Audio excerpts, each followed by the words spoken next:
Someone got the food.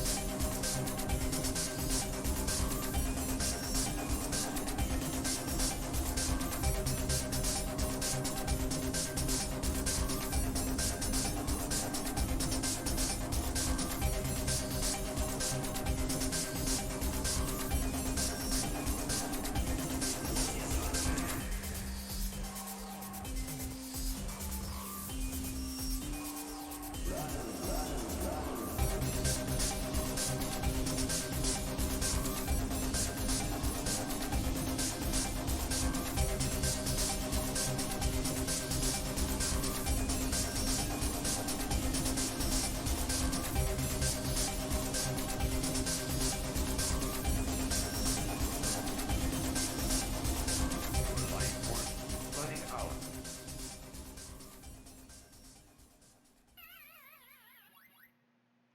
Good evening, everybody. My mouth can form words, and I am, of course, Slacker Kite here for you today on your Mr. Video Game Live Super Show, brought to you by Dead Sun Entertainment. Clap your hands, say yeah, everybody. It is time for yet another damn show going on today, and there is so much weird in the world. I'm excited, and I want to remind you, because I want to remind you at several points today, hey, tomorrow, me and Brian will be back to talk to you about gaming history. But, hey, I've said his name, why not bring him in? Of course, it is our good boy, Brian, a.k.a. Wonder Boy, joining us again today. Yo. I don't know why it came in with that energy, because that's definitely not the energy I've had most of the day today, but I'll have it for this time. How's everybody doing? I am doing all right. I have just been living on the internet Life today. is weird. That's my dumb life at this point. Just living on the internet, staring at a Slack channel, just being like, yo, when are we going to come through with them updates? God. No, I'll tell you, it's been a day. Personally, it's just been, I don't know. I'm just glad that I made it to the show today. Like, even though we're still talking about some heavy stuff, because Oh, that yeah. shit from last week is not going away. But even with those topics on deck, like, I still feel like I'm surrounded by community at this point, and exactly what I need for a good pick me up. Because nothing is better for imposter syndrome than a good community pick me up. I just enjoy yelling about bullshit on the internet, and apparently some people listen? I don't know. Anyway, of course, Also, sometimes when you do that, you get called out by turfs. Which, by the way, fuck turfs. absolutely, fuck the shit out of turfs. But not in a good way, like in a really mean and negative way. Rusty Spork. Of course, with her Rusty Sport coming back for us, it is Lindsay aka Lady Merowin. I call it the Spork of Truth. Oh, All right. that Spork's seen terrible things. Yep. Oh man, I hope today you're all ready for some weird and wild show. What the fuck did Mike Z do again? Why are you trending on Twitter again? Oh.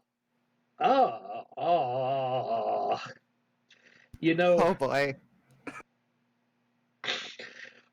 he's apparently got into some weird DMs.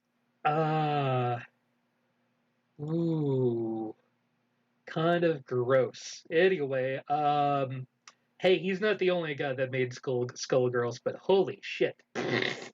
Fucking hell. Okay, I'm just gonna take off my glasses after reading that one. So welcome to Mr. Video Games, everybody. This is apparently the Everybody in the World's Been Cancelled special. Because Except us! we're Yeah, still fuck that here. shit. It's because Ain't everybody nobody getting loves us. canceled. Everybody fucking brought this shit on them goddamn selves by doing some gross ass shit.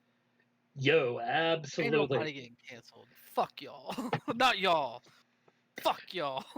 You know, the weird thing is, like, we're not even focusing on, like, a fraction of the people who'd done been canceled the last week or so.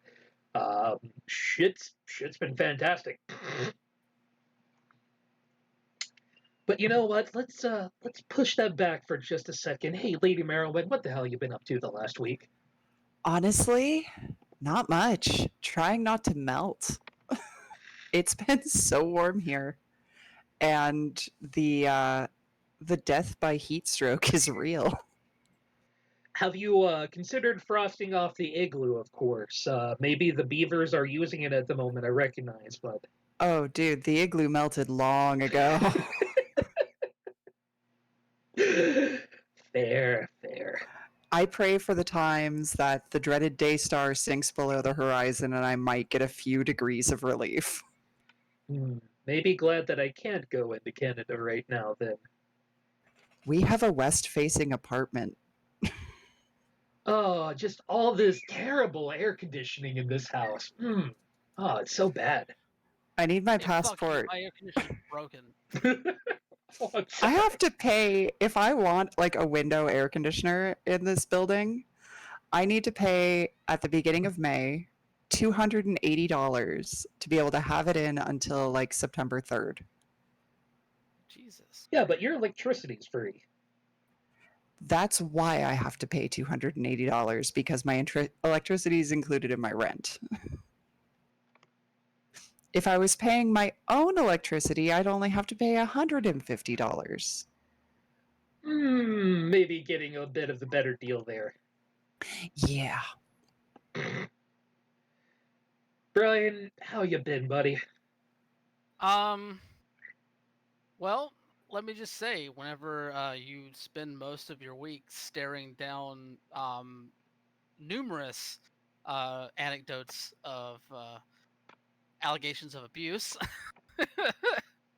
in all circles that you cover, so you don't have a respite really from anything, it gets taxing, to say the least. But other than that, I've just been finding some time to pull myself away and play some games and just chill. I tried to like just take myself away from everything over the weekend and spent most of that time playing some stuff, finishing off some stuff. Um, I finished my playthrough of my replay through of The Last of Us, the original Last of Us, in prep for Last of Us 2, as well as playing Left Behind for the first time. Because while I haven't played Left Behind, the DLC for the original Last of Us, and um, that was better than The Last of Us. Personally, like that just I don't know if we never really talked about our feelings about the original Last of Us on this show or really any time, but I don't know if I'm as necessarily gung ho full bandwagon as that game being this instant classic as a lot of people are, but that being said, Left Behind much better experience for me. I'm glad that I was able to finally play that, and now I am fully stocked and ready to start Last of Us 2 as soon as I decide to download it, because that hasn't happened yet. um, Outside of that, I've been digging into Apex a little bit more. They have an event going on, Lost Treasures. So like they have a new game mode and some like new cosmetic bullshit. It's still Apex. It's fun. It's the same. Um, and then probably the most notable thing I've been playing is, or at least new, is Griftlands, which this is a game that I immediately started when I played the demo. And then I immediately messaged you, Travis. I don't know if you saw this in our Discord or not, but I'm not usually a huge fan of deck builder video games. I much more prefer deck like actual like tabletop deck builders whenever I'm playing that genre. Um, but Griftlands sucked me in. Griftlands is basically it's a deck builder set in this sort of like dystopia, post-apocalyptic world. Like you control a few different characters, but the first character you get is basically a former slave, um, who is returning back to their homeland, basically to seek revenge on the slaver that sold them. into indenturement. So it's a fun game where you can they have like battle decks and negotiation decks, so you can kind of have some flexibility in how you want to approach it.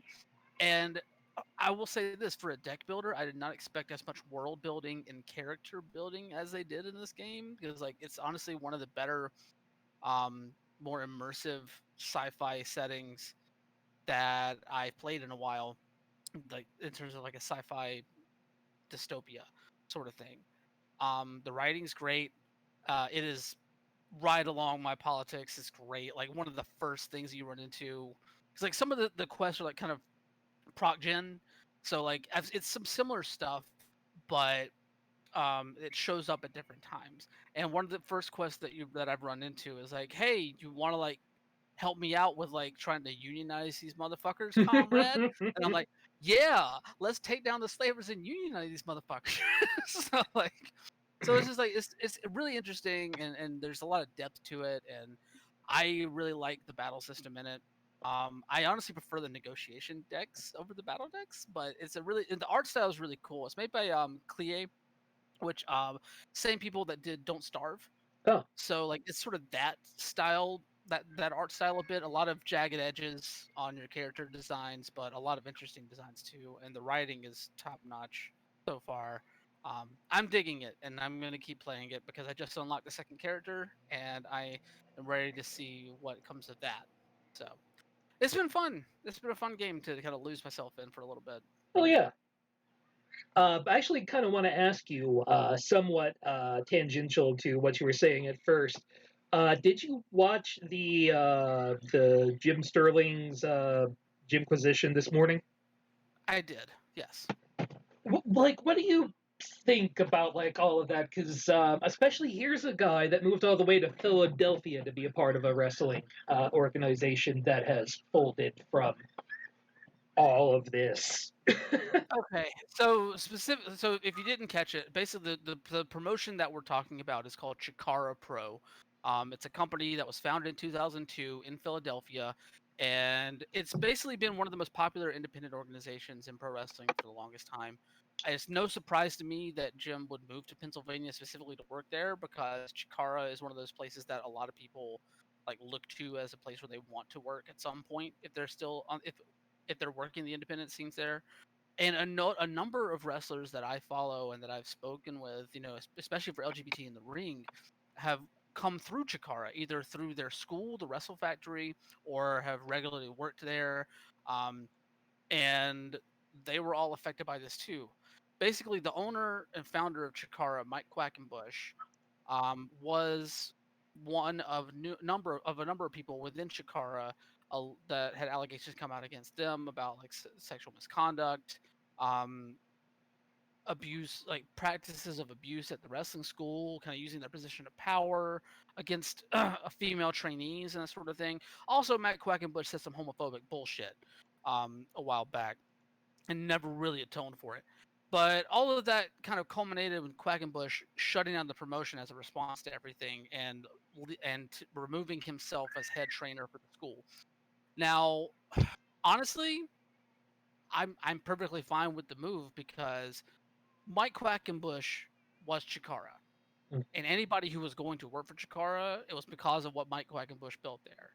If Quack leaves, Chikara leaves in that way. It sucks that somebody who was as beloved as Quack kind of ruined that for everyone else. But honestly, the Chikara name is so closely tied to him that Mm.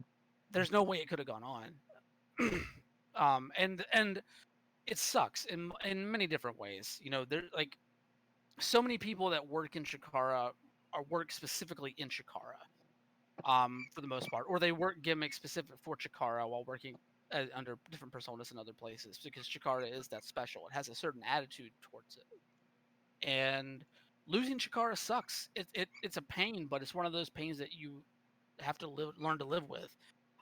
It doesn't mean that something like Chikara can't come down the line. It doesn't mean that people like Jim and like other notable LGBTQ figures within pro wrestling, like Still Life with Apricots and Pears, Molly McCoy, The Whisper, that all were working closely with Chikara or came through Chikara's system, can't find other places or build their own thing to do what Chikara wanted to do. In that way, I mean, we're talking about a company that had like a wrestling cobra and a group of like wrestling ants that were called the colony. Like that's the sort of thing that we're talking. It's like it's the best kind of just ridiculous, but Right. it's all been tainted by what 1 to 3 or 4 people did, and it's rightfully should be tainted because of that. It sucks because like I know there are other promotions for Jim to work up there. I know he works a lot with Rise in Pittsburgh. But you know, like as a whole, like there are other companies that have suffered because of stuff around this as well. And honestly, this is just part of the fallout. This is part of what's going to happen, and we're going to see this happen in video games too. We've already seen it this week in a number of places. Like a lot of names are going to be tainted. A lot of names are not going to survive this Oh, absolutely. professionally. And Chikara unfortunately had to be one of those, and it sucks because for like I know this is a dream of Gems as a dream of a lot of people. You know, back in the day, whenever I still had those fucking pipe dreams of getting in the ring myself, before I realized that I would suck at it. Like Chikara was a place that I was like, that'd be fun. That'd be fun. Absolutely. But it's done. It's gone. It can't happen now. And you know, Jim will find other places. And I really liked how Jim ended his show today so sincerely about that stuff, because like him, I have toes in all different aspects of this shit, and it sucks because it's everywhere you turn. Like it's literally like I want to look at video games. I want to look at pro wrestling. I want to look at comics. No, it's everywhere. Oh, and I feel like this area has had its own share of Me Too movements like a few times just while we've, you know, in the few years that we've done this show. We haven't been doing the show that long. And, you know, this is a conversation we've had before, maybe not to the extent we do now, but. No, these are all fluid things that have been going on for decades. This has never been, this is not a modern issue. Like I said on the last episode of LGBT in the Ring, like the wrestling stuff, this is not new. This has been going on since the 60s. Like, fuck that shit. This is before the 60s. In video games, it's been going on since the 70s. Like, this is nothing new. It's just people are finally feeling empowered to speak up, and that empowered voice is bringing more voices to the movement. That's all this is. It's just finally people have the avenue to speak out and not feel like they're going to be, you know, I mean, yes, they're going to, like, there are definitely some shitheel people out there that are going to attack them for speaking truth to power in this way, but they're able to get their voice out there in the right way, and that just shows you how the community has grown. I feel like we all collectively are getting sick of just all of the shit, just all of it in together. Like there's no time for any of this anymore. So fuck you guys, fuck all of you. No, we're getting tired of it, but also that doesn't mean that we can't keep it. That we don't keep addressing it and don't find ways to change it. And I know that it's not necessarily what you're saying. It's just like there's just been a part of me that's just like, man, I just want to walk away from this. But these people that bring up their stories, they can't walk away from this. This is their life. This is what happened to them. And we have to keep pushing for changes. We have to keep finding avenues for advocacy for this stuff. Because it's very easy to just turn off. I turned off my computer and walked away from it for a couple of days, and it helped me out a lot. But there are plenty of people that can't do that, and so like we have to be there for those people and fucking believe survivors. Absolutely true. So I'm going to drop into this as a video game thing for a couple minutes here, and then we'll get back to the stories. Oh, no worries at all. I asked the question expecting that answer. Well, not that answer, but that form of answer. It was like, no, we're getting into this because I do want to know, especially your opinion, and I think it's useful to anybody else who may be listening to the show to contextualize things going on. But I'll say the last few days I've been following my therapist's advice, and instead of getting back to The Last of Us, I've been playing Hades to maybe spend a little bit of time separate from all of this. And they just came out with a new release Most of it, as far as stuff going on, stuff oriented, it's primarily updates for quality of life. I'll say it's stuff that they needed to put in the backbone in order for it to be moved to Switch, to Xbox, what have you. Not to say that there isn't additional items in the game. There's a whole lot of new branching paths. You can get to know a whole lot of new people closer than you ever knew them before. You can make connections with the gods that you could not before, all of that good stuff through casual replay. And several of the weapons have new forms.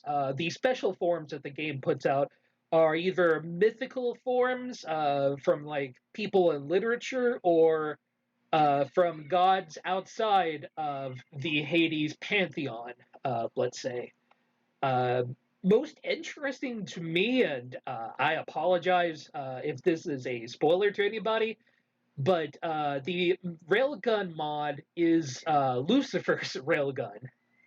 That supposedly, as far as the lore that they're putting out, is the weapon that Lucifer used to fight the Christian Lord. Ooh.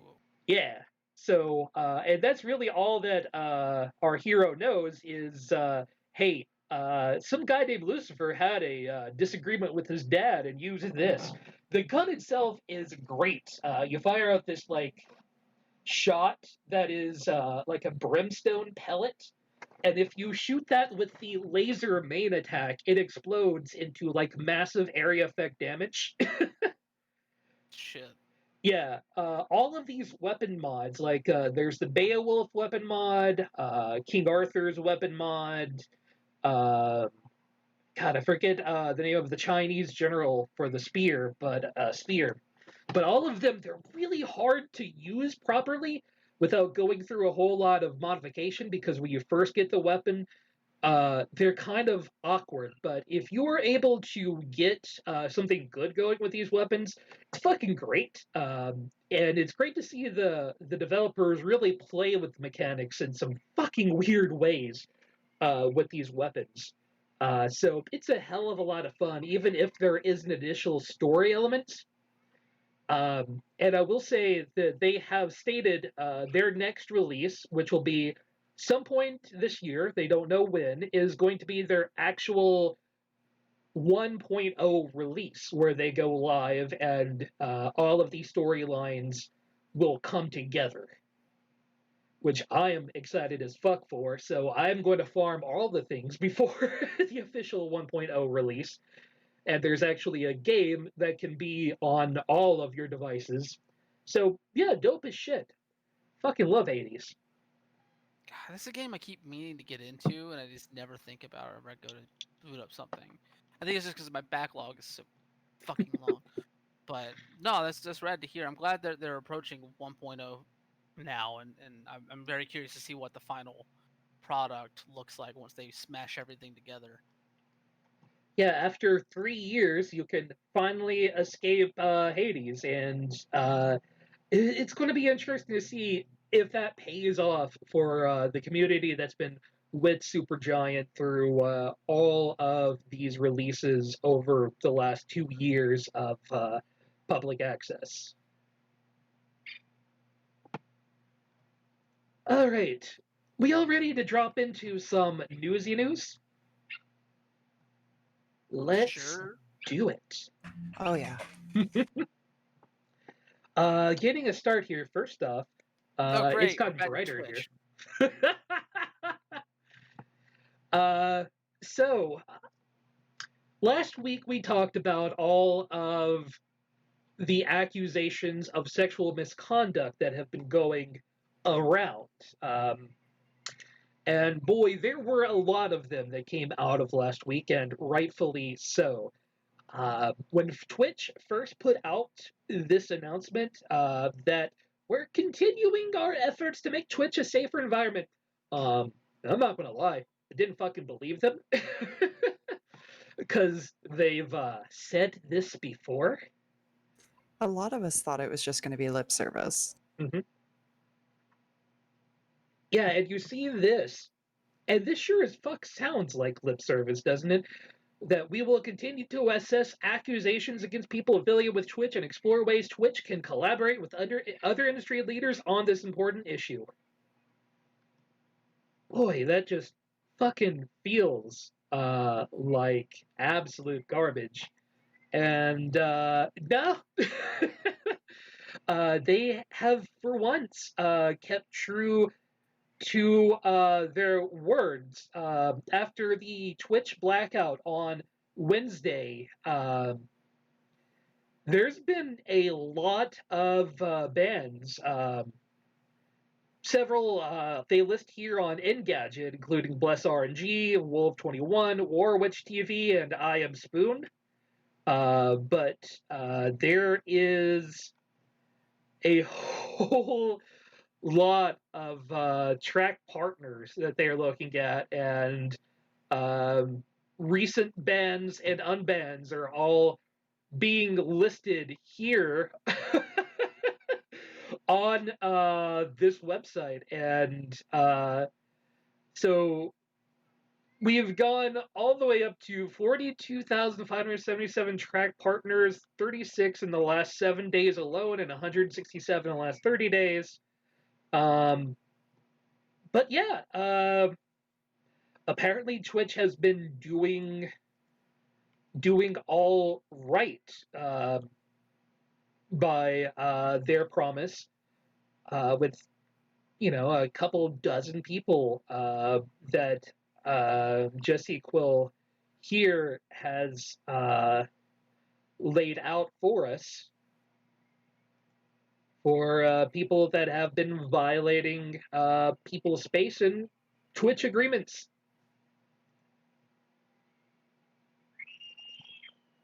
No, it's good to see that Twitch put their money where their mouth was. Like, I mean, because you read that statement, it reads like just corporate jargon overflow of the mouth. Like I'm glad that they are revisiting AutoMod and boosting up the strength of their offensive username detector, but that shit wasn't gonna cut it with this. And I'm really glad to see that Twitch finally realized that they needed to put their foot down in a effective way, and this is effective. Like, I don't know, I haven't kept up with every name just because the list is so grossly long, but it's good to see that they're putting at least a fairly sizable dent into this with a lot of people. And I'll be curious to see how long these bans are, Mhm. and how they approach continuing to do this, because this can't be, like we said before, this is a ongoing thing, and they have to keep being able to put their foot down in the right way, even whenever it hurts their bottom line, because some of this does hurt their bottom line. They're suspending and banning people that bring in a good amount of money for this website, so Yeah, to be honest, like I'm thrilled to see with like the steps that they are taking. I would like to see these bans be permanent because you know that if they let the vast majority of these people back, they're just going to do it again.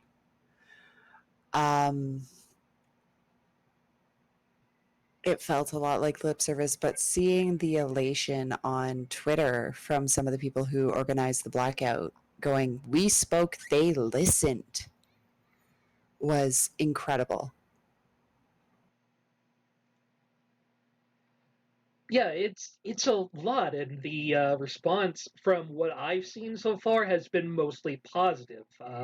Granted, I'm not a big like I stream here every week on Twitch, but I'm not a big Twitch guy myself. So most of these names honestly mean a whole lot of nothing to me. But apparently, several of the people that were given the ban hammer by Twitch were large people, from my understanding.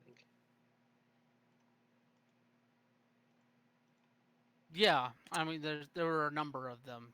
I think they had streamers of all different size audience and size reach that were included in this. So And it's not just Twitch that has been reacting. We've been hearing from a lot of companies as well, starting off with Ubisoft. Um, they have stated that they are fully on board, that they are hiring a third-party company to do a review of basically from ground to top for the company. Um, and they are doing investigations, and so far from the understanding, it's done a lot to change for that company.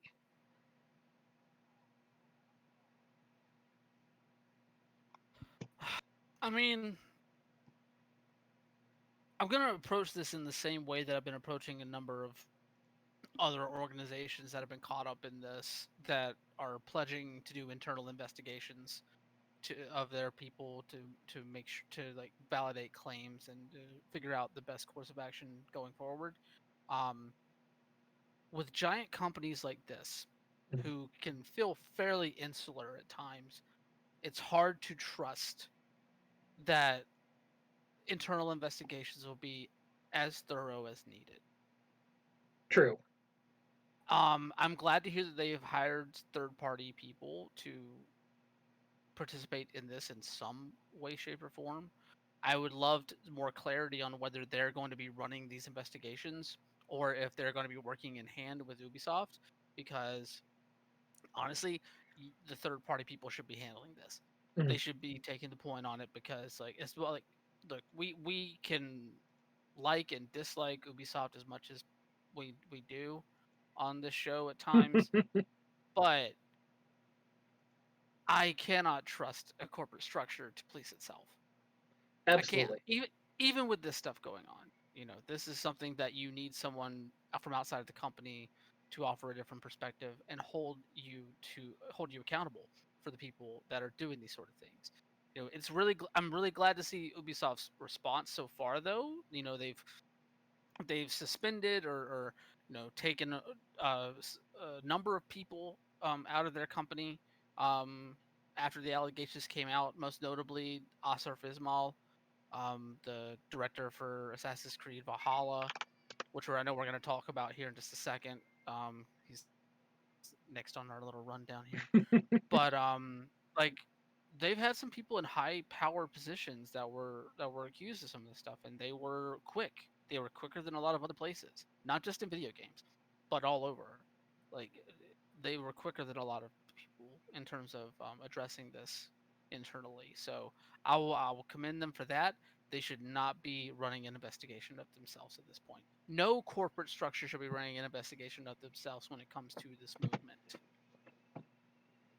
Yeah, it surprised me how quickly Ismail I guess he self-removed would be the statement here, but was removed from Ubisoft. He is no longer a part of that company as part of this, as a lot of the allegations against Ubisoft had to do with him directly. So, I mean, not as bad as Chris Evlon, but yeah, it's been pretty interesting to see. And from all of these statements coming in since Mill, couldn't be a nicer guy to have his entire his entire career ruined. Just very very happy to be a part of seeing this. I mean, yeah, like it sucks because like I look, allegations aside, like I don't, I can't even say that. I can't do it because like you can't separate the person from what they do, from their actions in this Mhm. way. Like if he had not done any of this stuff, and like that's a whole different story at this point. No, like that he should not be in a place of power. He should not be using that stuff, his position to, you know, basically spread predation and coercion in the way that he did. And there's just, especially when it comes to like fans, like it's just so fucking. And like it's like a lot of the Avalon stuff is a lot more like shock value in terms of like what you see. I would say like, but it's like they're both equally uh, just underneath your skin, just Yeah, it's a little different from the shocking allegations to the this is just kind of gross. And yeah, as you said, Ismail would have a stellar reputation as as a developer, if not for being a piece of shit. Yeah. I mean, the dude righted the Assassin's Creed ship with Black Flag. He made his name there. Like he is clearly a good video game developer, Hmm. but something supersede your ability to craft a immersive world and make the ships fight well. And that would be not being a cringy human being who uses his position to fucking. I don't want to get into specifics. Yeah, It's just absolutely. gross. It's just gross. Of course, Ubisoft not the only company with the allegations of mistreatment of women. While Ubisoft's statements have been pretty good, Insomniac's, uh, I mean, they're about on the same level. And while Ubisoft has made movements, um, and I understand that with Insomniac, one of the people involved has since left the company previous to everything what happening. But um, you know, it's not one person here with Insomniac, but rather a culture of just rampant misogyny at the company.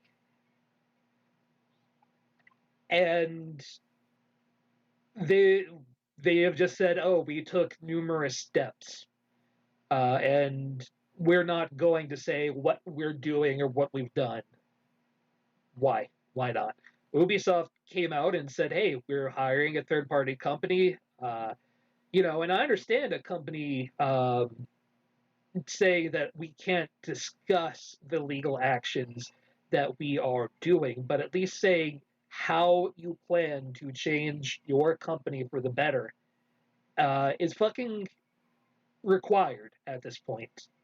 And a lot of companies, and I am going to throw Insomniac under the bus here, are not holding up to that end of the bargain.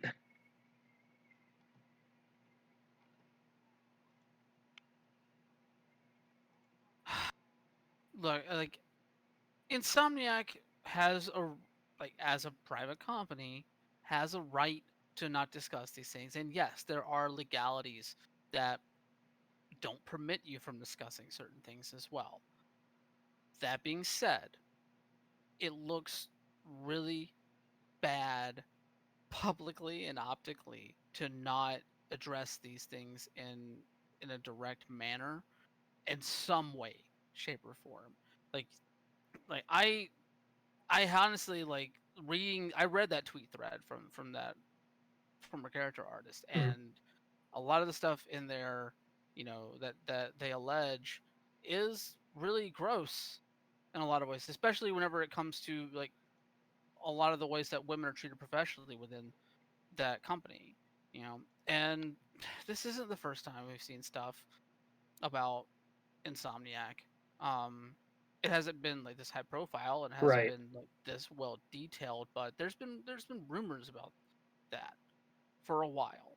Um, and like it's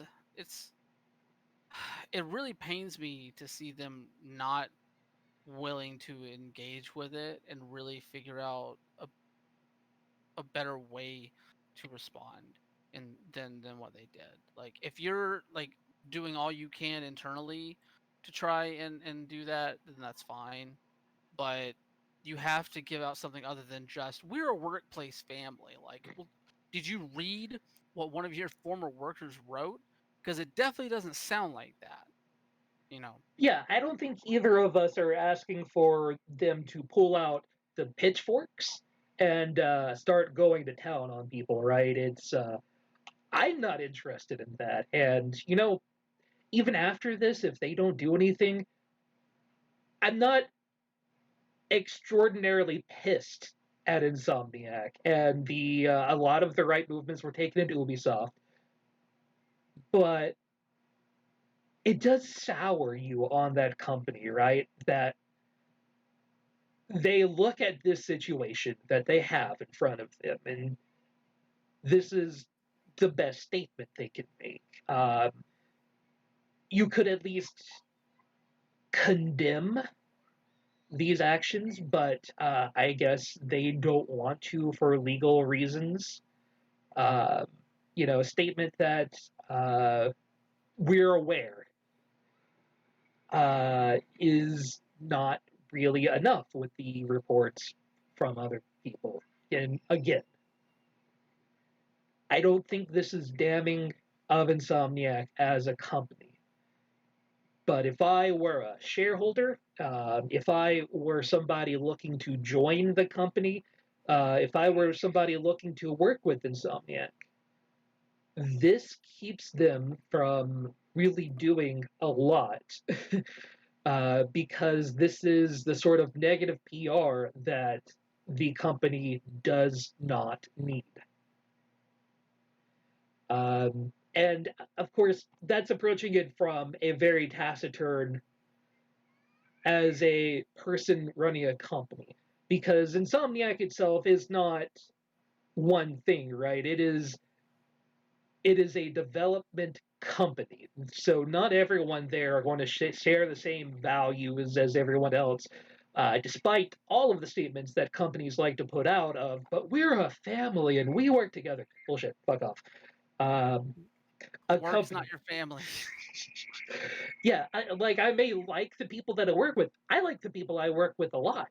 They're not my family, but I definitely try to do my best to help them out. But also, there's some people in that little group of work with that kind of piss me off from time to time. I know family pisses people off too, but Also, it should be noted, family can be predatory also. Just throwing that out there. true. I will fully say that some of the worst companies I've worked for are the ones that push the we're a family. Hmm. And it always got under my skin because that's where I experienced a lot of gross heebie feelings. And I just, when you get hired to a company, you have a reasonable expectation of being treated like a human being, to have some respect shown to you because you are a person.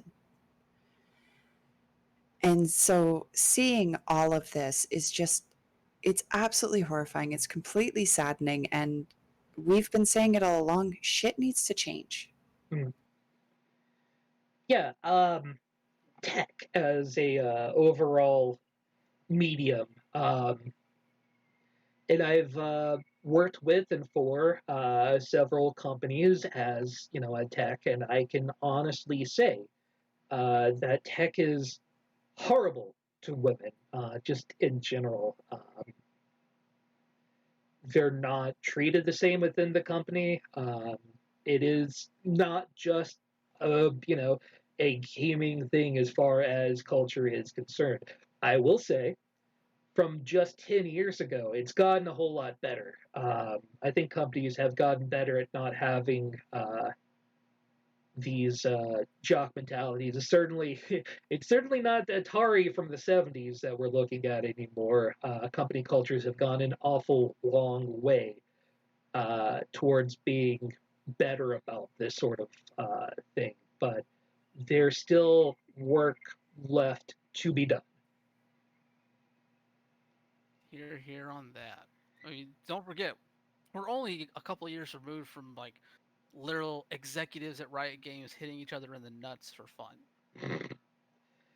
Yeah, and I'm not saying that guys can't make guy jokes together either when they're in the same placed together. But when you're at work, especially you're doing work functions, you leave some of the crasser shit at home. And that's all you really expect out of a fucking company, right? Is I'm not expecting people to be fucking perfect angels the whole time.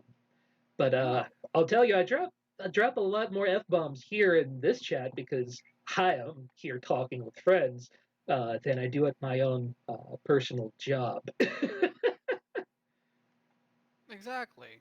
Like I have a luxury where I drop f bombs at work and it's perfectly fine. But at the same time, I like, you read the room, and also there's a big difference between dropping an f bomb Mm. and fucking inappropriately touching people. True. You know? Yeah. You've Yeah. you're at work. Don't be a shit. You are the product of a millions and billions of years of evolution. Fucking act like it. All right. Before we pull into the next story, and A does not, by the way, drop into B that these stories are related. We don't really know where the story is coming from or going to. However, I made a deal with Giant Pie that if this ban actually stayed in place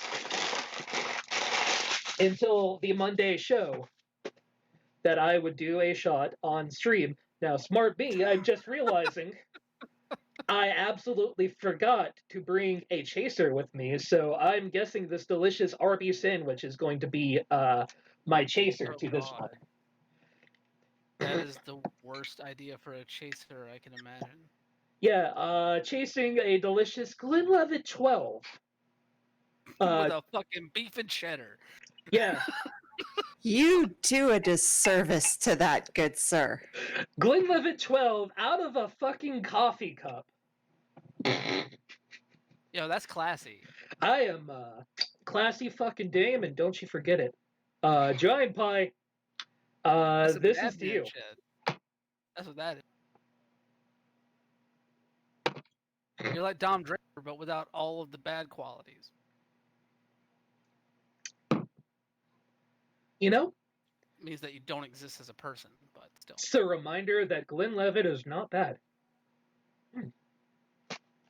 No, no, it's not. It's fantastic. But hey, I'll put this up on a stream. So, why did you have to take a shot? Because I did not believe Dr. Disrespect would be banned until fucking Monday. Ah. I was certain when I saw this, it'll be a day. Now, honestly, I stayed with this bet because even if I lose, I still have a reason to drink delicious Glenlivet 12. So, hey, win-win scenario. But hey, everybody, Dr. Disrespect is fucking gone from Twitch. This is the second ban for Mr. Guy Beam, the last one lasting all of a few days after he walked into a men's bathroom in a live stream, which was a smart move on his end. Which also broke California state law. Yeah, he was at E3. But according to sources, primarily some Twitter folkens such as Slasher, this is a permanent ban. Of course, the people who have said this have primarily been people who have been correct on these sorts of conversations about things being permanent. So, if Dr. Disrespect comes back to Twitch, I don't expect it to be soon. No, and there's been some other like little tidbits kind of like pointing to this being a permanent, if not permanent, then at least a lengthy ban for him. Most notably, I think he tweeted something out that kind of felt like some sort of finality to a situation, as well as his wife tweeting something out about towards the Champions Club, saying like we'll get like I'm paraphrasing, but basically we'll get through this together, and we'll all support it. We're all supporting each other. Blah blah blah. So like yeah, this seems like the ban hammer for real has come down on Dr. Disrespect this time around. Um, Obviously we don't know why because Twitch won't say. Like not even Slasher could get his sources within Twitch to say, other than just to say that, and this is a report, we haven't had it confirmed from Twitch themselves, but to say that it wasn't due to DMCA. That's the only morsel of information about why he was taken down from Twitch.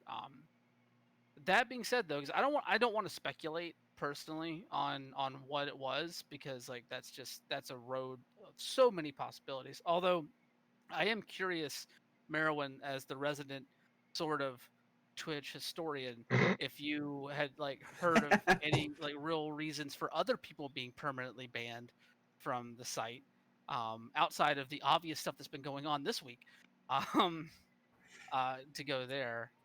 To be honest, to see Twitch banning its partners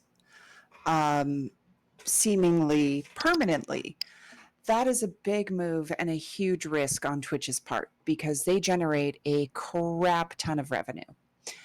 And so it's not in Twitch's interest to ban them, which is why, despite public outcry against many, Alinity, they don't seem to get banned ever. They never even get a slap on the wrist. And it's frustrating because the rest of us live in fear of being banned. But if they ban someone like Dr. Disrespect, this is almost on par with if Ninja or Shroud were still with Twitch. Banning one of them. It is a significant impact to revenue. And so my thoughts are that it's going to have to be really freaking serious, like possibly law enforcement involvement. I don't know if it's necessarily law involvement in this. Parts of it could be that he may have been in some dealings that stepped outside of Twitch's agreements with him. Have been some of the speculation. It's hard to say for certain, though, really. And saying that it is in regards to anything nefarious that Dr. Disrespect has done, it would be way too soon to say that sort of thing. But whatever it is, it feels weird because usually by being on day 3 of a controversy of this size, we'd probably know something.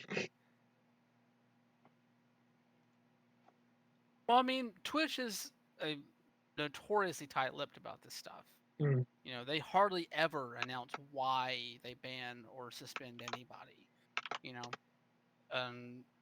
so this is on point for them. I saw Giant Pie in the chat like saying that some people are speculating that there might have been some people that were in the bathroom at E3 whenever he filmed in there that are suing him.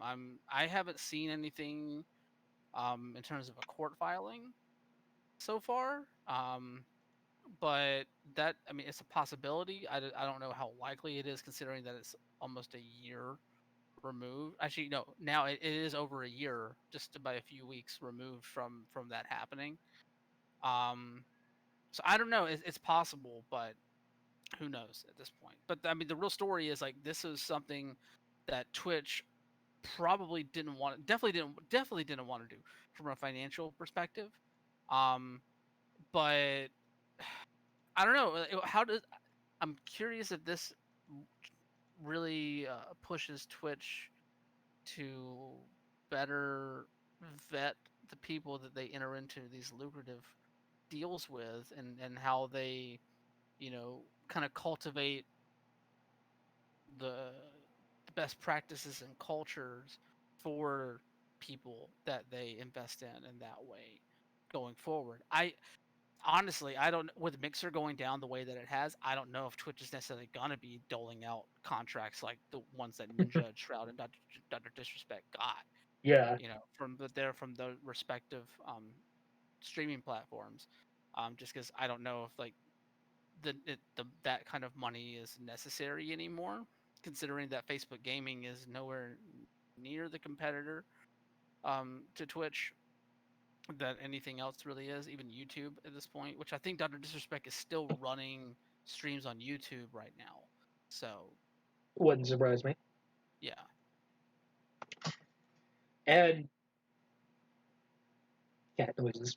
In case anyone wants to see it, the last 30 seconds Backyard, who is going to be The looking? backyard's tough. we'll We get- don't really, like you said, we don't really know some of the. of his We'll get final through this stream. Champions Club. Yeah, I know it's a tough. That's Because I don't Yeah, know it's a this weird one. one. life's weird right now. Yeah, look. Oh, We'll- it did. we'll get through this, okay? And Hey, Christopher. Dun dun dun! You better not taunt me. Oh dear. fuck. You get to try. Yeah, so that came out of literally nowhere in the middle of his stream. He seems to check his phone in the minutes leading up to it, and at first is still acting normal, but as he's going through the stream, he's more and more quiet and annoyed till eventually you see what you see there.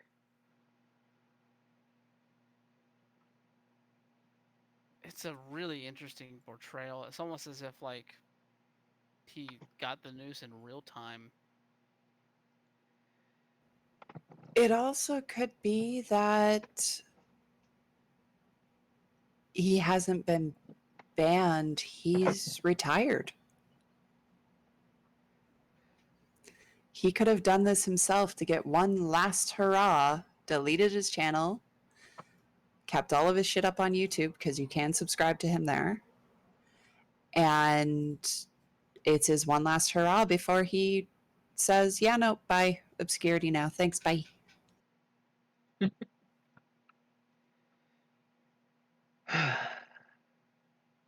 All right. I want to give everyone a quick breather here. Instead, we're going to make fun of incel here. Just a moment. Take a step back here. A Twitch viewer out of California has decided to sue Twitch for $25 million in damages because various female streamers have caused him to spend all of his time at home, and he has severe chafing to what his nether regions from watching over 700 streamers, all of the female persuasion, playing the games upon the Twitch.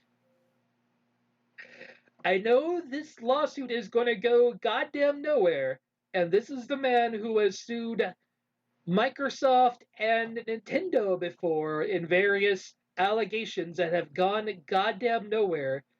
But boy, if you ever have the time to read the full briefing, it is a portrait of a destitute man. Yeah, he's claiming OCD and a sexual addiction, and because he can't filter his search by gender, he is forced to see the thumbnails of scantily clad women, but only chooses to go to their channels. And because they can ask you to subscribe or donate bits, it's like luring him in and other people like him the same way a casino does. What It the also fuck? it also should be noted that the person filing this lawsuit, according to the article from Dexter 2 here, follows 786 female streamers and exactly 0 male streamers. I recognize that this article is shooting fish in a barrel, but goddamn, this barrel. This is a great fucking barrel. And goes to show you the mindset of a small percentage of online people, maybe a fraction of a percentage, but um, goddamn. I I knew there were people out there that kind of pushed the limits of weird. Mhm. This sorry, traffic. This just it makes me feel really sketched about streaming anymore. Yeah, because you don't know who is watching. Exactly. And I play I dress conservatively when I'm streaming. I rarely do my makeup. Typically my hair is just tossed in a ponytail. I I'm not a glam streamer. Mhm. But still, ugh, just I don't know, man. Well, on the good side, if he does get his $25 million, it is going to go to paying off his bills, and following that, it will go to restitution for COVID-19 and Black Lives Matter.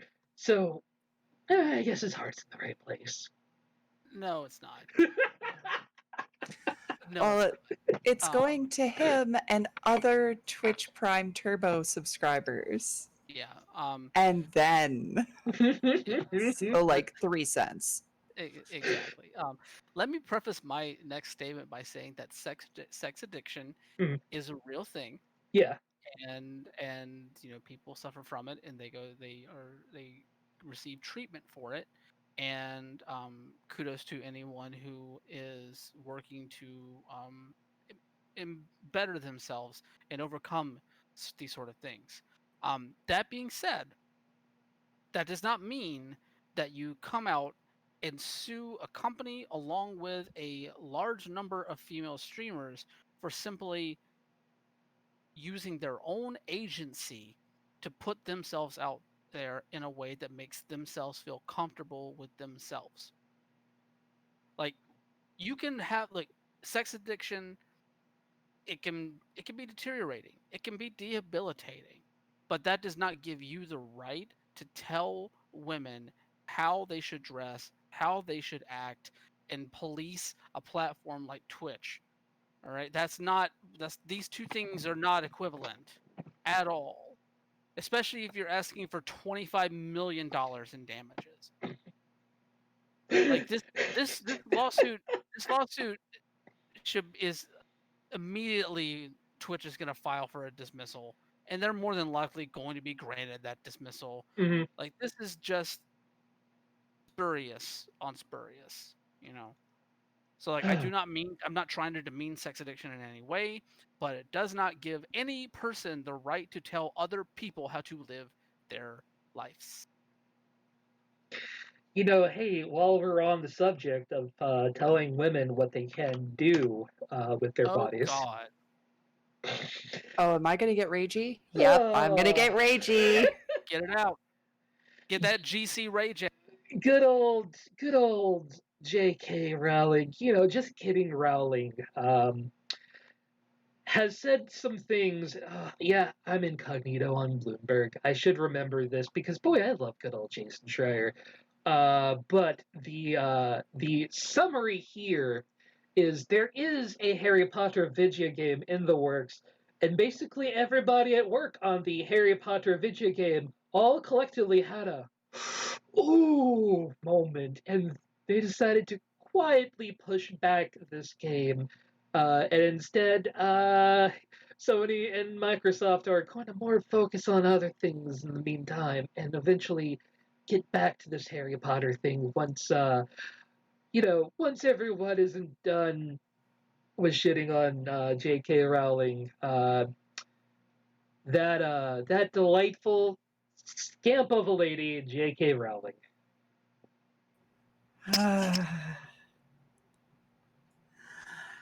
I, for once, I am actually angry enough at a person that I have nothing to say. They don't deserve what I am going to say. They don't deserve the attention. Hmm. Yeah, I. Hmm. My favorite part of this whole thing was the fact that like a day later, Stephen King retweeted part of what J.K. Rowling had to say, and when somebody in his Rowling was very excited when Stephen King backed her until somebody in his mentions was like, "So you hate women?" And it's like Stephen King was like, "No, trans women are women."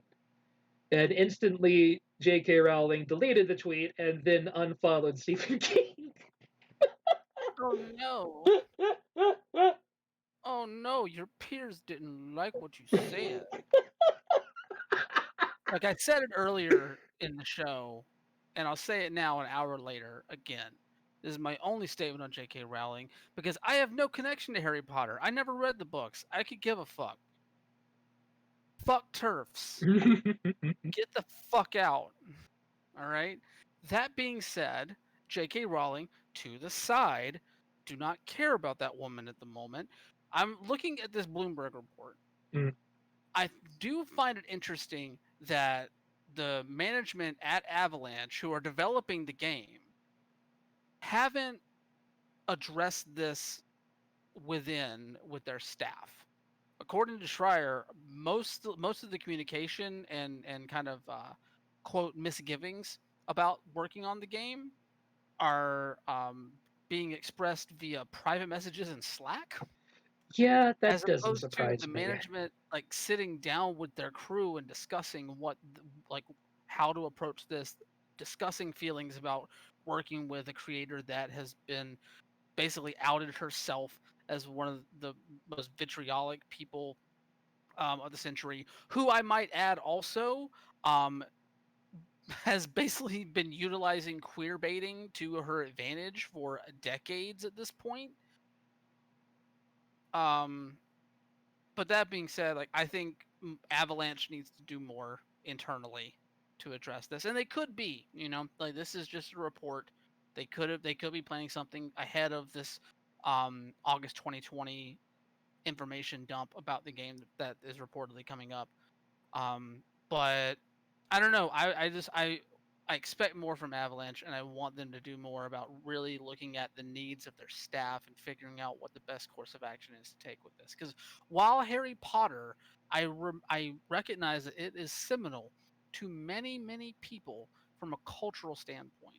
Like that is a series that a copious amount of people grew up with and really found part of themselves within it. I mean, we wouldn't be running around claiming to be from House Ravenclaw if it didn't. But you are forced to reassess some of these things whenever the person who created that world outs themselves as such a just off-putting presence within humankind. Yeah, I used to have a lot of respect for J.K. Rowling, but over the years that all disintegrated, and this last nail in the coffin, mm, nah, I'm not supporting anything that she does literally ever again. Um, Yeah. It saddens me because, like, my sister learned how to read by reading Harry Potter. And now she's like a prolific reader. She writes, and it's really frustrating to see somebody that like you could thank for a sibling or a loved one finding their joy in literature, to see them fall like this. yeah, I have a lot of friends who figured out that they were even queer from reading Harry Potter. Some things kind of clicked within it that this feeling of being an outsider inside the real world here clicked with them in that way, and eventually it came, this is what I'm actually feeling. So it's been meaningful to so many people in so many different ways. For her to step on and trash her reputation like this by being just a shit person, much less all of the thousands of people who have been involved in making Harry Potter a thing. Beyond her just writing the books, you've got to talk about the people who have made all of the previous games, all of the movies, the Pottermore website, all of that, the theme parks associated. What a shit thing to do. Yeah, next time you're drinking one of those butter beers down at Universal Studios, just remember that that butter beer is gender critical. So if there is a overall takeaway from this first hour of the show, boy, Rob Fahey put out a really good article here on GameIndustry.biz, and not even going to try to bother summarizing it. It is really well written, and I appreciate the fuck out of Rob. And this goes not just, for the gaming industry, but this can easily be applied to the police, as well as several other outfits. That saying, oh, there's a few bad apples, doesn't do the service to the rot inside of these industries, that allowed these bad apples to exist in the first place. So saying, oh, but it was just a few people being awful. Yeah, but they were allowed to thrive in their respective industries. And don't pretend like people didn't know. Somebody knew. Yeah, and it's not necessarily that they were allowed to. It's that a lot of these industries, these systems are set up to help them survive within them. And like that's why like so many people are calling for real systemic change within the police, within games, within pro wrestling, within entertainment as a whole, within corporate structures as a whole. These things are built to protect people that do not have the best interests of a lot of people at heart, and it tends to be the marginalized that are impacted the most, and that has to change. That has to change. As a white man with some amount of respect in his own job, I'm not exactly afraid when people go, oh, but hey, if you're looking to get more people of color or women or marginalized people of any stripe into the field, aren't you worried about your own job? No, no, if you're fucking good at your job, shouldn't be goddamn worried about who's gonna come after you for, ooh, booga booga, you touched a woman on the shoulder. It's not how this works. It's not how any of this works. No, and honestly, those communities should have people in positions at these companies because their perspectives need to be seen, their perspectives need to be heard. That's why that's why sometimes like you get. I'm trying to think of an example off the top of my head, but I'm so just fueled with anger at the moment at a lot of things that it's not coming. But like you end up with the wrong people telling stories within video games specifically. You have the wrong people telling the stories of communities that don't necessarily know the experiences of those communities. Hence why we're seeing so many actors and television series right now being like, oh, we're not gonna have white people voicing our black characters anymore. We're not gonna have Allison Brie apologizing for voicing an Asian American character in BoJack. Like it's because like these are things that you should have been thought about and Mhm. addressed much earlier. We're talking about like the Simpsons replacing the voice actor for a black character because he's white, like 20 odd years into their fucking run. Like, did we not think about that? Did we not think about that whenever we talked about Hank Azaria voicing a Pooh a number of years ago? You know, like these people need to have their voices heard and have their experiences reflected truthfully.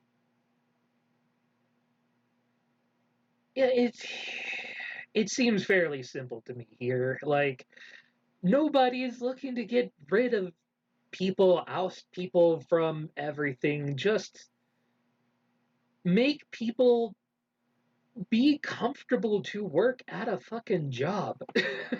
Make room at the table. Yeah. Whew. All right. So, moving a little bit back more into more more regular stuff, though still a little bit on the edge. Let's be honest here. Mixer has been an interesting community for the last week or so, since they have announced that Mixer will be dying at the end of next month, that they will be transitioning to Facebook Games. If you go to the Mixer website, you're not going to see a whole lot of people real excited about transitioning over to Facebook Games. You're going to see a lot of people with banners, hey, here is my new Twitch, either in their banner or in the subject of their stream name. And people have some real big feelings about this. And, you know, people are, to say, upset at Microsoft for just dropping this nearly out of the blue, because, you know, a month is plenty of time to upend your entire job and platform that you have scraped out for yourself. And not just that, but the now that everything is happening at Mixer, boy, the allegations of sexism, racism within Mixer and the Mixer community as well have really percolated over the last week. And boy, I don't blame, after reading enough, not just this article, but everything that's been going on, the people at Mixer for being upset. Yeah, this was just, I don't know if this was a quick band-aid situation to the allegations that were released a few days prior. I don't know if this is just like the stupidest business decision they could have made. I don't know if they overstretched themselves with the contracts that they did sign for major streamers, but this was really dumb. Like, really, really dumb. There was a mass exodus from Twitch to go to Mixer because it was less saturated. You had a better chance at being seen. And now all of those people who left are stuck because Facebook gaming is horrible.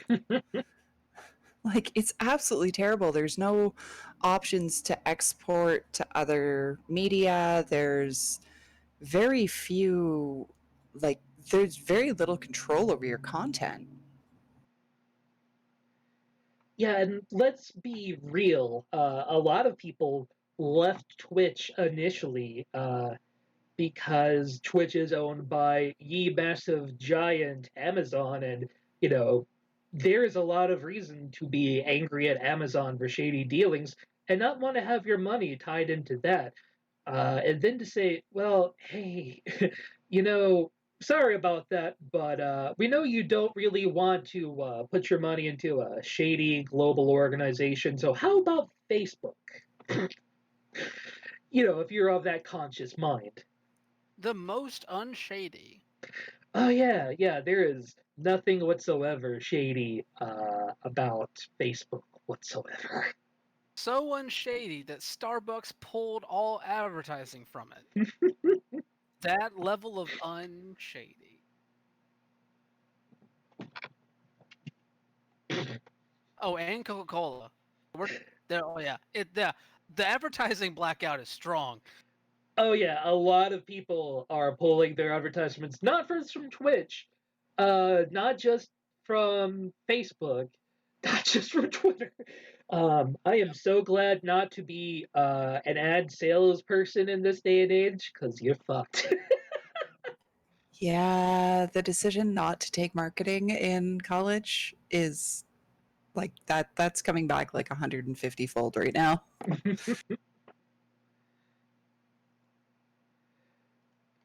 So yeah, Mixer, it was can't even fucking say it was nice while you were here, because I never watched a single thing on Mixer a day of my life. Never browsed to that website, can't tell you. I do know like my sister and her fiance, if they wanted to have a games night during this whole quarantine, they would just stream like Jackbox to her fiance's Mixer channel because we knew nobody would go there except for us. Oh, Mixer. Mm, mm. All right. Now to get into some of the fun things for just a minute here. Just a minute, just to get a little feel for what fun is like again. Hey, you want to actually go to the right place? Netflix has dropped a little bit of a teaser for the upcoming Cuphead show. Um, and boy, that Max Fleischer kind of crossed with the new Mickey Mouse cartoon angle really looks nice, and you can tell that the people invested in this are in it. No, like compared to the video game, like this looks great. Like this looks like very it looks amazing. It's just the same way that the game did. Am still curious about how um they're gonna carry the property of Cuphead through an entire show. Mhm. But I'm curious to see what happens with it. It'll be interesting. But just from the little bit that we've gotten, like it looks good. Um, and I'm curious to see more. Um, to tell me that the people working on this know what they're talking about when Xbox said they're looking forward to a stress-free Cuphead experience, the response of, well, actually, to keep things authentic, you'll have to watch the first 1 minute on repeat for a month before giving up, coming back 2 months later, and finally getting through episode 1 at 2 a.m. in the morning. I love them. I love these people already. Netflix's social media is pretty good most of the time. That was my experience with Cuphead. Was literally like I beat my head against the wall for like an hour on the first level and then walked away from it, and I still haven't gone back. I got through the first island on Cuphead, and I keep meaning to go back to it. I didn't quit because of frustration. Honestly, I just had other things to do, and I have watched like 5 different people play through Cuphead now. I've seen it. I know what happens. Yep. And I do have to say, the person behind the voice of Mugman has the most spectacular mustache. Kudos to them. Absolutely. But hey, that's not the only gaming TV show going on. Here's one that kind of came out of left field. According to Eurogamer.net, developer ZAUM is working with production company DJ2 Entertainment to make Disco Elysium a TV show. Oh, God. Okay. Brian is the only one who's played more than a few minutes of Disco Elysium. I'm interested in your take, especially. Well, here's the okay. Look, if these people were looking for a challenge in trying to figure out exactly what story they want to tell, um, you got it in terms of picking up the Disco Elysium rights, because that game is so the game itself and the story it is wanting to tell is so heavily focused on the customization of choice within it. It is all about how you decide to play that character. There really aren't a ton of distinguishable characteristics um, that are just built straight into him. That being said, the world of Disco Elysium is a very, very intriguing one to set a series like this, especially if you are willing to tackle some of the more heavy philosophical ideals that the game does itself. So, if you want to build something that addresses it in that way, while really finding the right narrative path that you want to take in it, that bodes fairly well. Especially considering that the game already has a built-in core of writers that put forth probably one of the most well-written games that I've seen in a while with Disco Elysium. So like there is some hope, but this is just such a weird choice personally for them to try and develop into a TV series. Like I don't even like this is one of those games where I don't even know where I would start Right, with this. because there's so many different threads you could potentially pull on. That which one are you going to do? Are you going to go more traditional, or are you going to go way the fuck out there? You have your options, and Yeah. none of them are great. I mean, the best thing for them to do, honestly, is just to ditch like some of the characters from the game and just like look at the world and try and tell a different story within that world. Honestly, because like if you try and just retell some of the stuff from the game or try an amalgam of different experiences and different interactions that are in the game, like you're not going to produce something that's going to be like even remotely tangible to like really hold on to. So like it's a fun ecosystem to play in. I just don't know.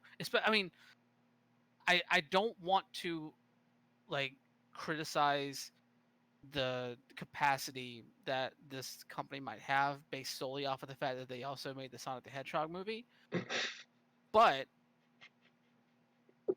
there are qualms, and I will leave it at that. There are qualms.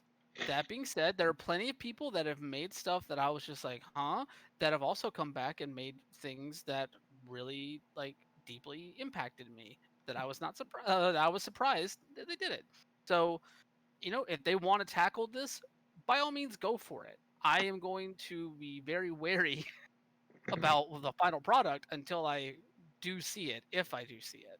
Because like while we're talking about this, there's no like they don't have a writer, they don't have a showrunner, they don't have any like streaming service set up for this at the moment. This is very very like infant stage. So we'll see what happens maybe in a couple of years. I don't know. Like this is an oddball thing, but it could be a very uh, very intriguing oddball thing down the line. I think like maybe if they go with instead of just one overarching story, do it as a series of vignettes focusing on a bunch of your secondary characters from the game. So that way it's more of a like Disco Elysium stories versus hey, we took the game and made a TV show. I can see that, yeah, like some set of vignettes that are characters that maybe are ancillary or outside of the gameplay from the original. It could work, but especially for a game that is so based on just making weird decisions that can take you in so many different directions that you're never sure. This is strange, boy. It's not even just that, not necessarily the decision making process and how the narrative branches off of that thing. It's more so like the interior narrative. Like you find you're talking to yourself a lot. You're talking to different aspects of your personality a lot in that game, and like how do you? I mean, obviously there are ways to interpret that onto the screen because we've seen it played out in many films and television shows at this point. That how that sort of thing has been reflected. But Disco Elysium just it felt like a breath of fresh air in that way and how they approached it and how they executed it in the video game. And I don't know if they'll be able to translate the freshness of that to a, a scripted like television product.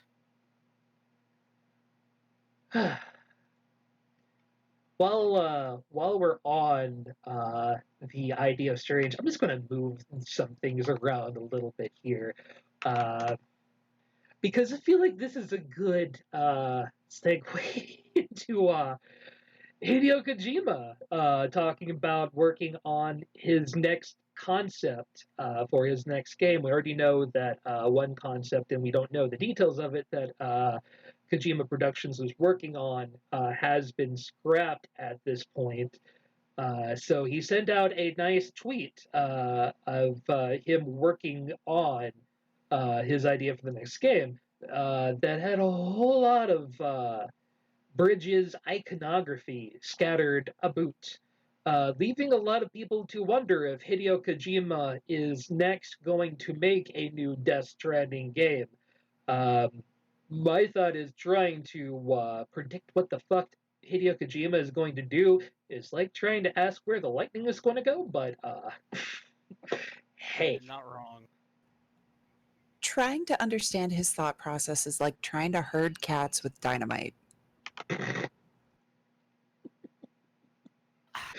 This is I don't know. I mean, obviously, it would not surprise me at all if Kojima has another game set in the Death Stranding universe.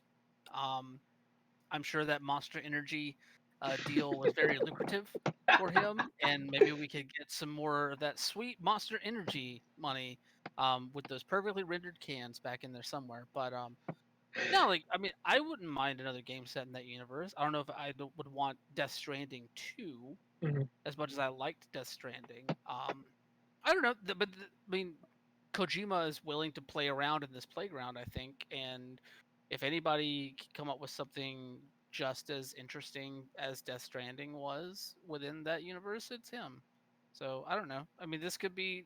It also could be something completely different. Like Kojima is famous for doing these red herrings. Mhm. You know, like let's not forget that that E3 MGS2 gameplay trailer that they put out, and then everybody got pissed off when they were playing as Raiden. So like, it's not beyond Hideo Kojima to throw out some stuff that will lead you down the wrong path just to keep you guessing. And that's why I do love Kojima, but all right, going back to what was going to be next, uh, we're on some weird roads lately, and uh, Square Enix was talking to No Investment, No Life in regard, well, Square Enix, the whole company. Some of its people were speaking to on the podcast anyway. Uh, when asked about upcoming games, they apparently had plans to announce a bunch of games at E3 this year, but of course that shit ain't happening. So they're going to start releasing things in small batches, apparently, thanks to COVID and all of this oddity. From what we can understand, a whole lot of odd drops are going to be coming as time permitted. We've already seen some of these. The article here mentions Kingdom Hearts Melody of Memory, but we also saw that announcement on the PlayStation 5 stream as well for game that looks like every other Square Enix game that's coming out at some point, question mark. But that tells us that we have a whole slew of these just oddball announcements that are just going to pepper through our summer, and that's kind of nice. No, it's a luxury provided by COVID-19, I think, to allow them to feel more timely about how they talk about their stuff. Because like, let's not forget, last year at E3 was the first time that they did a like keynote ever, and they had the lineup to have that keynote. Granted, a good chunk of it was Final Fantasy VII remake, but Mm. still, like, um, I think it's to be expected that Square has some stuff in the pipeline, and I'm curious to see what it is. I mean, I know like there's been some stuff that's already been talked about here and there. But I don't know. I welcome it, and I welcome the fact that they are able to do it on their timetable and not feel rushed by not having it to go to Los Angeles to do it. Yeah, and who knows? From this, we may, get some better things. And it'll be interesting in how they do this because Square Enix isn't a company that does, direct advertisement like Nintendo would, or even in lately Ubisoft and other companies having a direct way to speak to their customers. So I imagine a lot of this is going to be tied into other larger announcements for them to ride along with.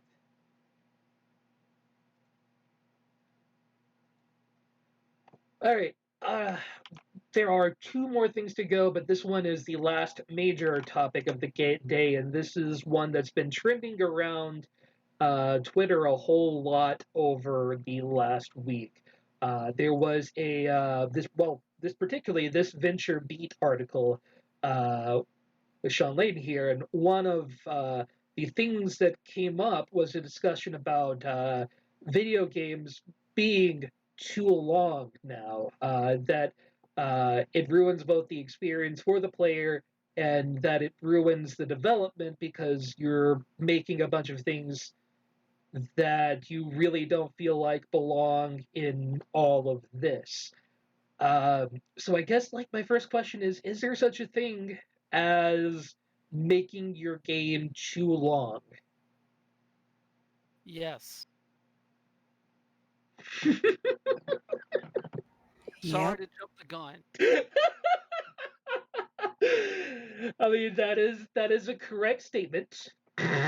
Okay, okay. So let me expand on that because I think a simple yes to that question is not necessarily the best answer. Um, yes, there are plenty of games that overstay their welcome. Mm, I think that the issue is not as prevalent as, say, the Xbox 360, PS3 generation of consoles. I think that throughout the lineage of the PS4 and the Xbox Series X, like this generation, um, we've seen some of this taper off a bit. But the industry as a whole tends to flirt with these ideas of bigness, quote unquote, so much so that it really starts to hamper creative expression in a lot of ways. I think the most outstanding example recently, other than some of the criticisms that have been levied against The Last of Us Part Two, mm, is Rage 2. Let's think about this. Like so many games have tried to cash in on the open world, um, the, the open world like chip, so to say, and but they do so without really understanding how to fill that world out in a meaningful way. And while in the previous generation, that was the answer to that was, well, let's put like a dozen different style of collectible things for people to find throughout the thing, so they have a something that they get for collecting all of them that really doesn't matter that much at the end of things. I say this mostly because, like I said, I just finished playing through The Last of Us remastered, and dear God, did I not give a fuck about collecting Firefly dog tags in that fucking game. I just could not be fucked to care. mhm. Um, and and also another game that I really liked, Alan Wake.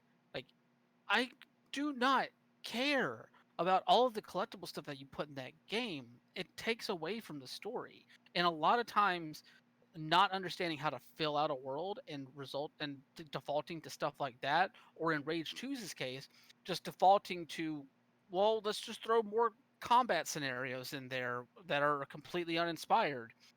Like,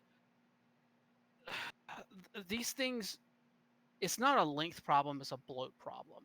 Mhm. And the bloat usually contributes to length because it artificially lengthens your time with something and makes a lot of things overstay their welcome.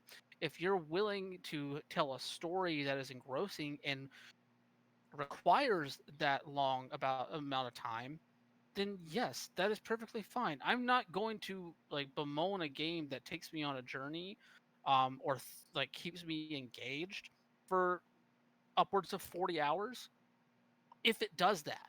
But if you're telling me this game is 50 hours long and I'm really only going to get about 20 to 25 hours of enjoyment out of it, and the rest of it is just bullshit I got to do to get to the next piece of something that I might enjoy, no, that's where you get into the problems that Sean Layden is pointing out here.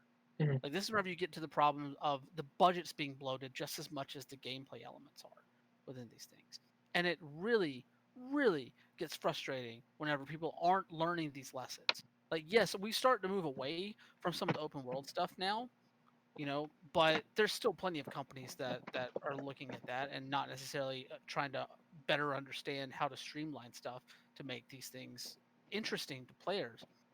And eventually, the budgets are going to catch up with the people that are spending money on this stuff. I will admit that I'm of three different minds. If you ask three different Travises from different times and spaces, when I was a kid, um, if you told me this game would be 120 hours long and 90 hours of it would be grinding, but you can, grind in different ways and have different experiences, I would have said, fuck yeah, give me that 120-hour long game. I don't want your 5-hour long game. I don't want the quick experience that teaches me something. I just want content. Just fucking give me content. Then there is more adult Travis, and I'm gonna tell you directly. When I played Portal against playing Portal 2, I did not feel as involved in Portal 2 because Portal was such a succinct story that gradually led you through all of these ideas. Whereas Portal 2 kind of felt like I was being rushed through an amusement park. And that some of these sets were just here to make you go, that's really neat, isn't it, boy? Uh, and fuck that, I could have done without probably like 5 hours worth of Portal 2 at least. And then there's business-minded Travis that looks at the fucking budget for some of these games, the amount of crunch time required to make a open world game where you can do and be anything. Fuck that. I would rather a lot of these people go home and go hang out with their children. So my overall answer to are games too long? Kind of. Some games do need to be long. I hated Persona 5 for how fucking long it was and how garbage it made me feel having to play through that entire fucking game. But at the same time, I understand why it's that long, because you are delivering the experience that the intended audience is looking forward to. So Persona 5 probably should not have been any shorter, even though if you were making the game for me, I would really hope that you would cut it in fucking half. I'll fully admit I've run into games that I wanted to like Assassin's Creed Odyssey. The artificial grind was too much. I wanted to skip all of that and just continue on with the story because I liked the story. But it was oh, hey, while you're at this, you need to go do XYZ or you can't see the rest of the story. Yeah, no. Just no. Like, there's a YouTube channel that Playwatch and I follow, and it's called Girlfriend Reviews, and she calls side quests like that whole up a minutes. Because she doesn't review the game, she reviews what it's like to live with someone who plays the game. So she's just like me. She gets really engrossed in the story, but then it's, oh, hold up a minute. You gotta go do this. And it drives her nuts. And I totally relate with her on that. I can specifically remember as a kid, I would play JRPGs, and I would just go fucking wander through the forest for no good reason and just see how many boss like random enemy battles I could get into to see if maybe there's a different battle here, or hey, I'm gonna try out different weapons or different strategies and just throw it at random enemies for no good reason.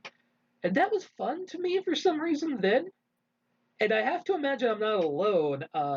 Back in the day, Total Biscuit, when reviewing the Mad Max game, mentioned a lot of reviewers hated the Mad Max game because of the amount of grind in it. A lot of players loved the Mad Max game because there was a lot of grind to it. So the question is, as far as grind, what are you looking for? The problem with me is when you just drop in dead filler for the sake of saying that I have an 80-hour game on the box, and then expect your programmers to go in and what program this vast expanse of blah. Thanks. See, for me, the Mad Max argument there, like Mad Max is one for me personally. The game itself, like, yes, there's some people that are gonna like the grind, and like if the grind is intriguing, and like pulls you in with some kind of like world building or story stuff there, that is perfectly fine. But more and more games, Mad Max included, by the way, um, put out uninspired side content that fills out that time and fills out that grind. Probably another notable example for me is Mass Effect Andromeda.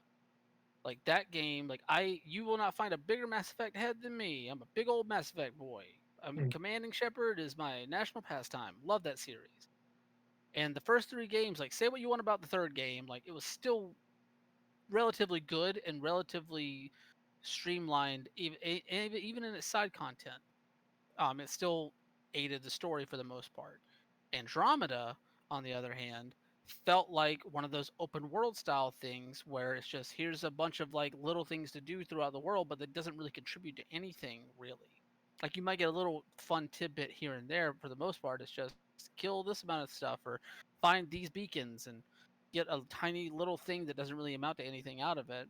And the same thing goes for Mad Max. Like it's the grind can be fun, but you have to really invest in what that grind appears like, to really like sell it, I think, and make it really justify the addition of to the game for me. I'm reminded a lot of playing Control. The side quests in that game are fucking phenomenal. And maybe this is a spoiler, maybe it isn't, but one of the side quests that really amused me the most was hunting for tapes so that you could go in a deprivation center and go have vivid hallucinations within the deprivation center as the voice guided you through the hallucinations. And God, that was fucking amazing. So if you want to put more content like that and bloat your game, phenomenal. But don't tell me I need to go hunt 12 boars now, and then somebody's got to go make a boar area for me to go find these boars. Yeah. All right. There is your dead horse. Thank you, Twitter, because everyone has to have an opinion on this right now. But hey, to our last story. Microsoft, of course, still has announcements yet to make as far as its upcoming new game consoles that are getting closer and closer without even having been announced yet. And there's a lot of talk around the digital device, the one without a drive that will just be a cube, that many are calling the Xbox Series S, whether that is the game name or the console name they actually decide to go with. And it looked like they were planning to announce it in July. In fact, Microsoft had said before that we are going to do slow, small announcements each month. Well, June has basically gone, and been so far quiet. And as far as a lot of people are speculating, we may not even hear about it in July. on this console that is known to exist. We have even a project name on it. I don't remember. Yeah, it's Project Lockhart, as far as the Eurogamer article mentions here. We know it's going to be coming out, and a lot of speculation is that it was going to be their big showcase at the E3 2020 show. But now they're unsure how to even announce it, especially after the just horrible failure that was their last direct. And admittedly, it's a horrible place to be in, but you're fucking Microsoft. I have to imagine you have people in advertisement there for a reason. So we may not hear about this Series S, as people are calling it currently, until like maybe August. Yeah, and that's not necessarily a bad thing. I mean, it seems like the plan was to announce this at E3, and obviously that didn't happen. So yeah, I'm not opposed to them pushing it back to August. And honestly, it makes total sense that they would have a quote lower powered Xbox Series version of their console. So yeah, I mean it makes sense. Like it's the same thing. I don't know if it's the exact same thing that Sony is doing with their digital edition of the PS5, but yeah, this makes sense. Like they're both going to release multiple versions of their systems to address every level of the consumer base that they can. You know, it does. I mean, and honestly, announcing it in August still gives them plenty of head time to get the marketing out there ahead of its release, which more than likely will be in November. So, yeah. Yeah, I mean, we're still talking, even if they announced it in August, 4 months of write-up time to this. Granted, we've experienced previous announcements before. Usually, there's more details by this time going into E3, and usually E3 is the time when, okay, we've shown you everything else. Here's the price drop. Everybody clap. So they seem unsure now how to generate that everybody clap moment. And I they mean, don't. you're not going to be able to. Yeah. It's just not going to happen right now. Yeah. How do you do that? Like, you would like. There are no events anymore, so you can't just tie yourself into something else now. Granted, I can't come up with a better idea, but I'm not a Microsoft advertisement man.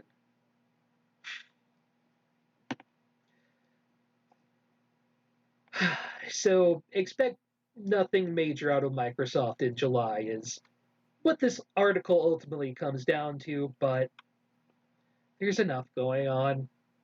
Maybe it's better to wait. I'm fine with waiting. Yeah, the summer sucked so far already. The spring sucked. Maybe wait till fall. Fall might be better. And of course, fall is when the death scorpions start raining from the sky. You know what? This has been Mr. Video Game for June 29th, 2020. But we can't finish Mr. Video Game. Oh no. No. We can't finish Mr. Video Games without deciding who is Mr. Video Games for that day. Of course, everyone here, Giant Pie, Mr. Graves, Coop, all of you lovely people, you already fucking know. I don't know why I'm explaining this anymore to the world, but hey, Mr. Video Games, that thing. But where, what, why? It's an event, a person, place, noun, thing that was so great, so amazing, so awful, so terrible. Just you look at it and go, hey, boy, that sure is video games.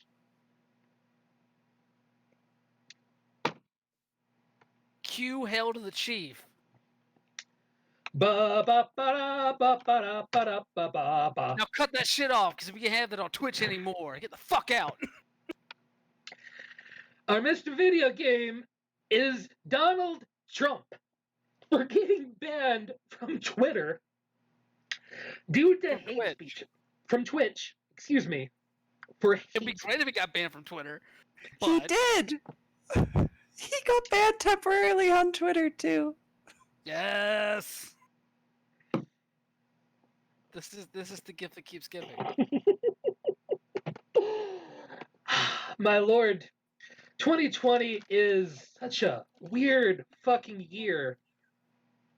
But on the video game show, we have a reason here to talk about the President of the United States. But boy, his campaign sure is a campaign, and decided to stream some of his past statements, declaring Mexicans to be rapists, and his tough hombre speech at the Tulsa rally that we all remember from 2016. And surprisingly, people don't like advertisers don't like putting their money down when somebody's talking about a whole country being full of rapists. Huge Who would have surprise. thought that spreading hate shouldn't be allowed, or should be disparaged, rather? So amongst all of your other bans that have gone on recently, for people being shitty, doing shitty things to each other, and whatever the fuck happened to Dr. Disrespect. Oh, and by the way, good old Glitter got banned from Twitter too, so that was a fun one to watch go down. Oh, lovely.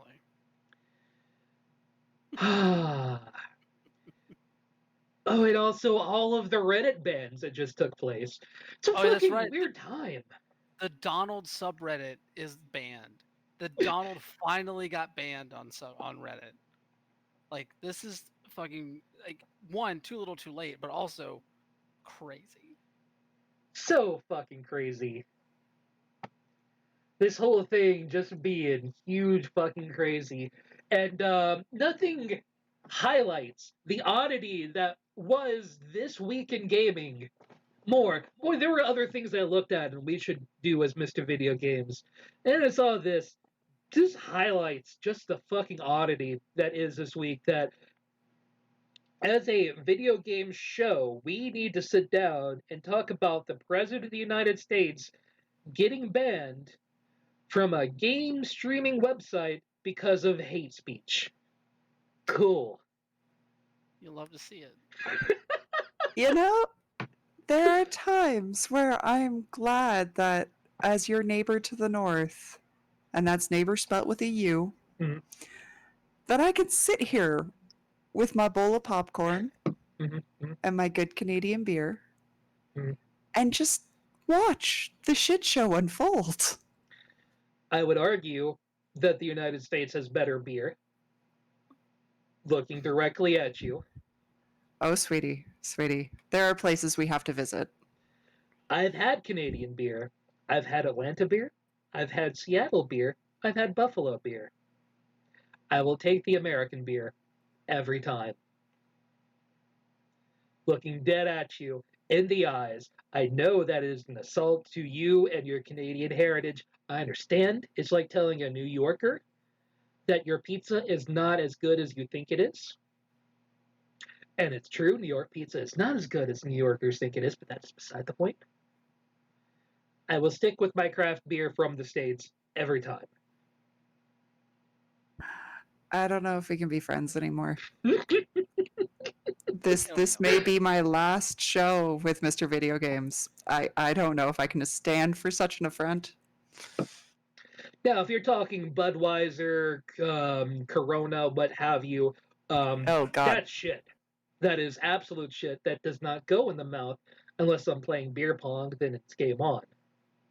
that American beer is like sex in a canoe. I'll let y'all fill in the rest of that one. Yes, we all know joke, but ching. Nasty. But with the banning of Donald J. Trump from Twitch.tv, go back 6 years in time and say that sentence out loud to somebody, and see the sparks exploding from their head. Regardless, I want to remind everyone that tomorrow will be a show where I drink far less alcohol. Me and Brian are going to both speak on the creation of the Fairchild F, the creation of the gaming cartridge in a show that I have tried before in several other ways, the history of the world. This is going to be our episode 0, starting at 8 o'clock p.m. Eastern Time, 5 Pacific. Yeah, it's gonna be fun. Yeah, we're excited to do this. This is the most excited I think I've been for a stream in a long time. So tell your friends, tell your neighbors, everyone come along. I'm excited for this podcast a whole lot more than I think anything I've done in a while. So hope you join us.